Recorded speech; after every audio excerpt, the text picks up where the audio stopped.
100 पेक्षा जास्त सुक्या आणि रस्सा भाज्यांची लज्जत वाढवणारं आज आपण एक जादुई वाटण, मसाला किंवा भाजीचं प्रेमिक्स कसं बनवायचं ते बघणार आहोत। कोणतीही भाजी करायची झाली तर वाटण फक्त तेलामध्ये परतायचं आणि तुम्हाला हवी ती भाजी यामध्ये घालायची, म्हणजे तेल सुद्धा तुम्हाला वाटणामध्ये घालायचं नाही। तुम्हाला हव्या त्या सुक्या रस्सा भाज्या तुम्हाला यापासून तयार करता येणार आहे, म्हणजे एकदम जादुई मसाला आहे। असं वाटण तुम्ही एकदाच करून ठेवलं की अगदी महिनाभर व्यवस्थित राहतं। स्टोर कसं करायचं यापासून कोणकोणत्या रस्सा भाज्या, कडधान्याच्या भाज्या किंवा फळभाज्या तुम्हाला तयार करता येतील, नॉनव्हेज सुद्धा तयार करता येईल, ते पुढे व्हिडिओमध्ये सांगितलेलं आहे। व्हिडिओ शेवटपर्यंत नक्की बघा। जर रेसिपी आवडली तर एक लाईक नक्की करा। चला तर मग सुरुवात करूया। लागणारे सगळे जिन्नस अशी आपण ताटावर काढून घेतले, म्हणजे आयत्या वेळेस सुकायला होणार नाही। सगळ्यात पहिल्यांदा गॅसवर आपण एक भिड्याची किंवा लोखंडी कढई असेल ती गरम करत ठेवायची, कारण यामध्ये जिन्नस चांगली खरपूस भाजली जातात। आता कढई छान गरम झाली की यामध्ये 2 इंच दालचिनीचे तुकडे, 5-6 हिरव्या वेलच्या, एक मसाला वेलची, अर्ध चक्रफूल घेतलंय, 5-6 लवंग, 5-6 काळी मिरी आपण इथे घेतलेला आहे। घरामध्ये जे कोणते खडे मसाले असतील थोडे थोडे तुम्हाला वापरायचे आहे। तुमच्याकडे अख्खा खडा मसाला नसेल तर पावडर फॉर्म मध्ये वापरू शकता। ते कधी वापरायचे ते पुढे व्हिडिओमध्ये सांगितलेलं आहे। 1 मिनिटभर खडा मसाला परतून झाला की यामध्ये 2 चमचे पांढरे तीळ, 1 चमचा धने घेतलेले आहे, अर्धा चमचा जिरं घेतलेला आहे, अर्धा चमचा बडीशेप आणि अगदी पाव चमचा आपण यामध्ये खसखस घेतलेली आहे। ही सगळी जिन्नस यामध्ये घालायची, कारण यामुळे भाजीला किंवा वाटणाला चव अगदी छान येते। एखादं जिन्नस नसेल तर तुम्ही स्किप करू शकता। आता ही जिन्नस भाजायला खूप कमी वेळ लागतो, म्हणून खडा मसाला भाजून झाल्यानंतर यावर भाजून घ्यायचा आहे। काही सेकंदच आपण याला वर खाली परतून घेतलंय। हळूहळू तडतडायला लागलं किंवा लालसर झालं की हे आपण एका वेगळ्या भांड्यामध्ये काढून घेणार आहोत। खूप जास्त परतायचं नाही, कारण पटकन हे करपतात किंवा रंग याचा बदलू लागतो। छान झालं की एका सेपरेट भांड्यामध्ये काढून घेतलेला आहे। पसरून पंख्याखाली थंड करायला सोडून देऊया। आता सेम कढईला पुन्हा गरम करून घेतलंय, त्यामध्ये 2 मध्यम आकाराचे, मोठा असेल तर फक्त एकच कांदा घ्यायचा आहे, अगदी रफली किंवा बारीक ओबडधोबड तुम्हाला चिरून घ्यायचा आहे। सुरुवातीला गरम तव्यावर किंवा गरम कढईमध्ये कांदा असा परतून घेतला की यातला पाण्याचा अंश कमी होतो, तुमचं वाटण टिकायला मदत होतं। म्हणून सुरुवातीला अगदी मध्यम आचेवर 1-2 मिनिटं थोडा कांदा परतेपर्यंत, हलकासा लालसर होईपर्यंत आपण परतून घेतलाय। 1-2-2.5 मिनिटांनंतर बघू शकता छान कोरडा झालेला आहे। मस्त खरपूस सुगंध यायला लागला की फक्त चमचाभर आपण यामध्ये तेल घेतलेलं आहे। तेल घातल्यानंतर पुन्हा 2-2.5 मिनिटं चांगला परतून घेणार आहोत। कांद्यामध्ये पाण्याचा अंश राहिला की वाटण खराब व्हायला लागतं किंवा त्याला बुरशी लागायला लागते, म्हणून या पद्धतीने नक्की भाजून बघा। तेल घालून परतून साधारणतः 2-2.5 मिनिटं झालेली आहे। अशा छान डार्क गोल्डन रंगावर हा कांदा छान परतून झालेला आहे। या स्टेजला यामध्ये एक मध्यम आकाराची सुक्या नारळाची वाटी असते ना, त्यातली अर्धी आपण किसून घेतली। वजनी म्हणाल तर साधारणतः 50 ग्राम प्रमाणात।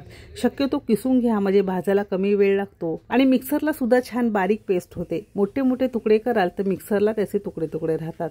कांदा खोबरं चांगलं खरपूस झालं की एका सेपरेट ताटलीमध्ये काढून पसरून पंख्याखाली थंड करायला सोडून देणार आहोत।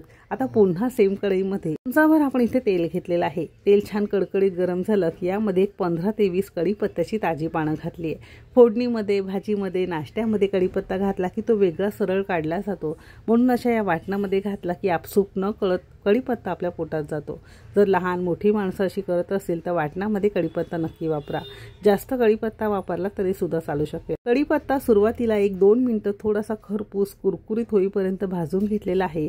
यामध्ये 2 ते 3 हिरव्या मिरच्या, 2 इंच आल्याचे तुकडे, 15 ते 20 लसणाच्या पाकळ्या घातलेल्या आहेत।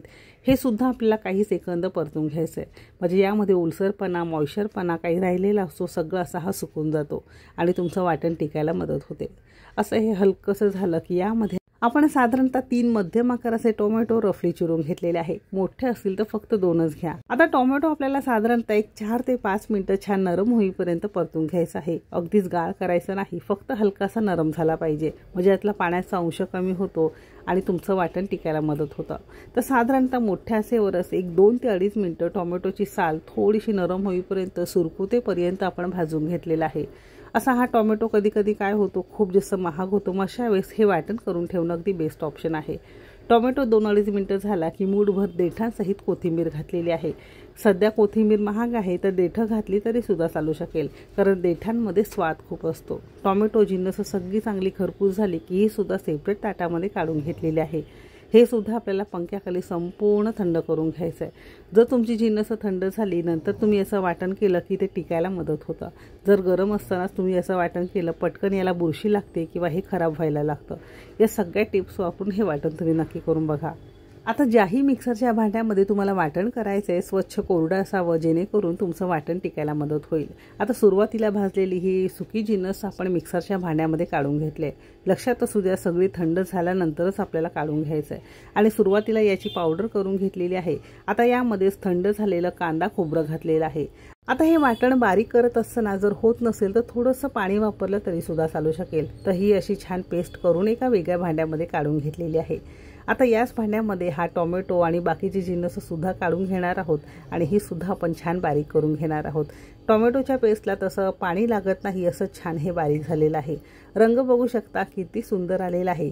आता मगाशी सांगितल्याप्रमाणे तुमच्याकडे खडा मसाला नसेल तर हे वाटण करतानाच एक मोठा चमचा तुम्हाला गरम मसाला पावडर घालून याच्याबरोबर तुम्हाला चांगलं एकत्र करायचं आहे। तर हे सगळं वाटण असं छान सेपरेट आपण बारीक करून घेतलेलं आहे आणि असं हे छान एकजीव करून घेतलंय। असंच वाटण तुम्ही एखाद्या हवाबंद डब्यामध्ये भरून डीप फ्रीज केलं तरी सुद्धा चालू शकेल। एक 15 दिवस व्यवस्थित राहतं। पण आणखीन जर तुम्हाला टिकून ठेवायचं आहे जर फ्रीज शिवाय तुम्हाला टिकून ठेवायचं आहे तर त्यासाठी आणखीन एक आपण युक्ती केलेली आहे। त्यासाठी सेम कढई पुन्हा गरम करून घेतली त्यामध्ये पळीभर आपण तेल घेतलेलं आहे। तेल हलकं फुलकं गरम झालं की अगदी अर्धा चमचा यामध्ये आपण हिंग पूड घेतलेली आहे। हिंग जरूर घालायचं आहे कारण वाटण टिकायला सुद्धा मदत होतं हिंगामुळे आणि तुमच्या भाजीला वेगळं हिंग पूड तुम्हाला घालावं लागत नाही। आपण या जिन्नसांमध्ये हिंग पूड तेल घातलेलं आहे मीठ घातलंय हे प्रिझर्वेटिव्हचं काम करतं तुमचं वाटण टिकायला मदत करतं। हिंग चांगलं फुललं की यामध्ये आपण 2 चमचे काश्मीरी मिरची पूड घातलेली आहे। काश्मीरी मिरची पावडर किंवा पूड आपण यामध्ये वापरली की तुम्हाला वेगळी भाजीमध्ये वापरावी लागत नाही। शिवाय वाटणाला रंग अगदी छान येतो। रंग चांगला असला की वापरावंसं सुद्धा वाटतं म्हणून आपण इथे वापरलेली आहे। तुम्ही स्किप केलं तरी सुद्धा चालू शकेल। 1 मिनिटभर चांगलं याला परतून घेतल्यावर तयार वाटण आपण यामध्ये घालणार आहोत। लक्षात असू द्या हे तेलावर सुरुवातीला परतून घ्यायचं आहे म्हणजे तुमच्या वाटणाला किंवा भाज्यांना रंग अगदी छान येतो। सगळं वाटण आपण इथे घातलेलं आहे। आता हे वाटण आपल्याला साधारणतः 5 मिनिटं मध्यम आचेवर परतून घ्यायचं आहे। म्हणजे आपण वाटण करताना थोडंसं यामध्ये पाणी वापरलेलं होतं तो पाण्याचा अंश सुकून जातो आणि वाटण टिकायला मदत होतं। गॅस आपल्याला अजिबात मोठा ठेवायचा नाही अगदी मध्यम आचेवरच आपल्याला हे सगळं करायचं आहे। 1 मिनिट झालेला आहे। सगळी जिन्नस छान एकजीव झाली की अर्धा चमचा आपण यामध्ये मीठ घालणार आहोत। आता मगाशी सांगितल्याप्रमाणे आपण यामध्ये कोणत्याही प्रकारचा आर्टिफिशियल फ्लेवर कलर किंवा इसेन्स वगैरे वापरणार नाही। तर त्यासाठी मीठ तेल आणि हिंग पूड जे वापरलेलं आहे ते प्रिझर्वेटिव्हचं काम करतं म्हणून मिठाबरोबर आणखीन थोडंसं आपण चमचाभर तेल घातलेलं आहे आणि पुन्हा आपण एक 5-6 मिनिटं अगदी मध्यम आचेवर निगुतीने हे मसाले छान परतून घेणार आहोत। तर बघू शकता जसं तुम्ही हे परतत जाल तसं याला तेल सुटू लागतं। असं तेल सुटू लागलं की यातला सगळा पाण्याचा अंश निघून गेलेला आहे। तुमचं वाटण अगदी टिकायला मदत होईल। असं हे वाटण तुम्ही एकदा नक्की करून बघा कारण खूप जास्त कामाचं आहे। तुम्ही जर जॉब वुमन असाल तर बऱ्याचदा सकाळी डब्याची घाई असते मग हे वाटण तुम्ही एकदाच करून ठेवलं की अगदी चुटकीसरशी तुम्हाला कोणत्याही सुक्या भाज्या रस्सा भाज्या तयार करता येतील। असं चांगलं साधारणतः 7 ते 8 मिनिटं मध्यम आणि थोड्या मोठ्या आचेवर आपण परतून घेतलंय। असं हे वाटण आपलं तयार झालंय। आपण केलेले हे वाटण पाव किलोच्या एक साधारणतः 15 ते 16 भाज्यांना अगदी व्यवस्थित पुरेल। तुम्ही जास्त प्रमाणात करू शकता थोड्या प्रमाणात सुरुवातीला करून बघा। असं वाटण संपूर्ण तयार झालं की थोडं थंड करून घ्यायचंय मग एखाद्या हवाबंद डब्यामध्ये तुम्हाला स्टोर करून ठेवायचंय। शक्यतो जिथे आपण बर्फ साठवतो मध्ये डीप फ्रीज करून ठेवायचंय। जेव्हाही वापरायचं असेल थोडं रूम टेम्परेचर करायचं आणि आवश्यकतेनुसार वापरू शकता। आता या वाटणाला जरी आपण तेल थोडं जास्त वापरलं असेल तरी तुम्हाला भाज्यांमध्ये तेल वेगळं वापरावं लागत नाही। यातलंच थोडं तेल काढून तुम्हाला भाज्यांना घालायचंय म्हणजे तुमचं हे वाटण टिकायला सुद्धा मदत होतं आणि अगदी आयत्या वेळेस तुम्हाला वेगळ्या भाज्यांमध्ये तेल घालावं लागत नाही। तसं हे वाटण तुम्ही एकदा नक्की करून बघा आणि महिनाभर असे हे छान स्टोर करून ठेवा। अगदी 100 पेक्षा जास्त सुक्या रस्सा भाज्या कडधान्याच्या उसळी अशा कोणत्याही भाज्या तुम्ही तयार करू शकता।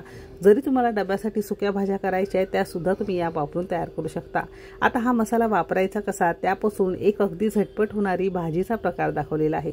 वांग बटाट्याची रस्सा भाजी बघणार आहोत तर त्यासाठी इथे आपण एक पाव किलो वांगी बारीक चिरून घेतलेली आहे। तुमच्या आवडीप्रमाणे चिरून घेऊ शकता। सोबतच एक सालांसकट आपण इथे कच्चा बटाटा तुकड्यांमध्ये घेतलेला आहे।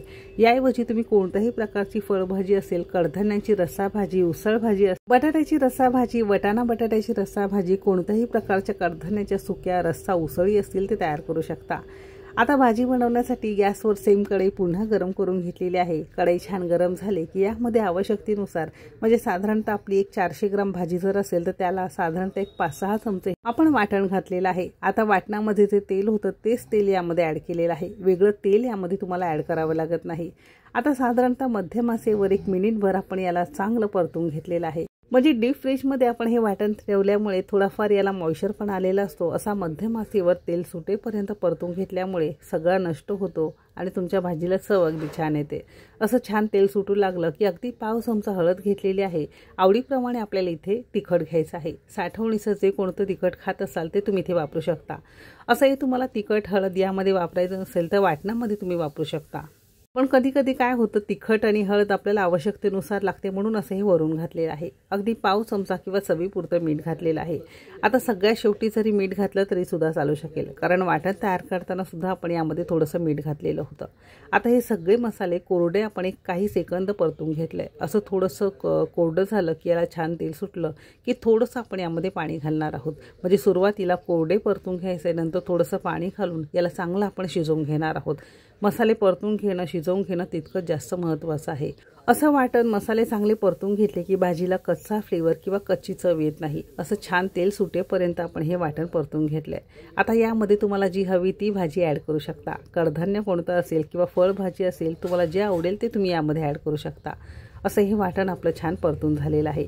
वांग बटाटा आपण चिरून ठेवलेलं होतं तर यामध्ये घालणार आहोत। फक्त बटाट्याची रस्साभाजी असेल, फक्त वांग्याची रस्साभाजी असेल, कोणतीही भाजी तुम्ही तयार करू शकता। आता या मसाल्यांमध्ये साधारणतः 2 मिनिटं आपण हे चांगलं परतून घेणार आहोत। मसाल्यांमध्ये असं चांगलं परतून घेतलं की भाजीला चव अगदी छान येते। छान सुगंध यायला सुरुवात झालेला आहे। आता इथे वांग बटाट्याची रस्साभाजी असल्यामुळे यामध्ये 1-2 चमचे आपण इथे भाजलेला शेंगदाण्याचा कूट घातलेला आहे। वांगाची भाजी असल्यामुळे शेंगदाण्याचा कूट घालायचा, कारण भाजीला चव अगदी छान येते। तुम्हाला नसेल घालायचं तर तुम्ही स्किप करू शकता। आता पुन्हा आपण 2 मिनिटं चांगलं परतून घेतलेलं आहे। असं चांगलं झालं की जर तुम्हाला ही डब्यासाठी सुकी भाजी करायची असेल तर फक्त थोडंसं पाणी घालायचं आहे। जर रस्सा भाजी करायची असेल तर थोडंसं जास्त साधं पाणी तुम्ही यामध्ये वापरू शकता। साधारणतः 1-2 पेले आपण यामध्ये पाणी घातलेलं आहे। चांगली भाजीला उकळी आली की झाकण लावून मध्यम आचेवर आपण शिजत ठेवणार आहोत। खूप जास्त डब्यासाठी घाईची वेळ असेल, जर ही भाजी सुकी करायची असेल किंवा कोणतीही भाजी सुकी करायची आहे तर कुकरला तुम्ही 1-2 शिट्यांमध्ये भाज्या तयार करू शकता। म्हणजे अगदी झटपट तुमच्या भाज्या तयार होतील। भाजीला छान उकळी आली की थोडीशी कोथिंबीर यावर भुरभुरलेली आहे। आता झाकण लावून भाजी आपण शिजत ठेवणार आहोत। आता वांग बटाटा शिजायला तसा फार जास्त वेळ लागत नाही। एक 5-6 मिनिटं मध्यम आचेवर भाजी आपली शिजून तयार आहे। बघू शकता भाजीचा रंग किती सुंदर आलेला आहे आणि छान आपली भाजी तयार झालेली आहे। सेम पद्धतीने कोणत्याही भाज्या तुम्ही तयार करू शकता। फक्त तुम्ही नॉनव्हेज बनवत असाल तर कांदा टोमॅटो परतून घ्यायचे, त्यावर आवश्यकतेनुसार वाटण घालायचे आणि चिकन मटण अगदी कोणतेही नॉनव्हेज तुम्ही तयार करू शकता। म्हणजे छान चमचमीत तुमचं तयार होईल। अशी ही वांग बटाट्याची रस्सा भाजी आपली खाण्यासाठी तयार आहे। तसं हे वाटण तुम्ही सुद्धा एकदा नक्की करून बघा आणि यापासून वेगवेगळ्या झटपट होणाऱ्या भाज्या तुम्ही नक्की करून बघा। रेसिपी आवडली असेल तर एक लाईक नक्की करा। चॅनेलवर नवीन असाल सबस्क्राईब करा। आपल्या रेसिपीज तुम्ही कोणत्या शहरातून बघताय ते सुद्धा नक्की लिहा। रेसिपीज आपल्या कशा वाटतायत ते सुद्धा नक्की कळवा। चला तर मग भेटू एक मस्त आणि जबरदस्त रेसिपीसोबत। तोपर्यंत मस्त खा आणि स्वस्थ रहा।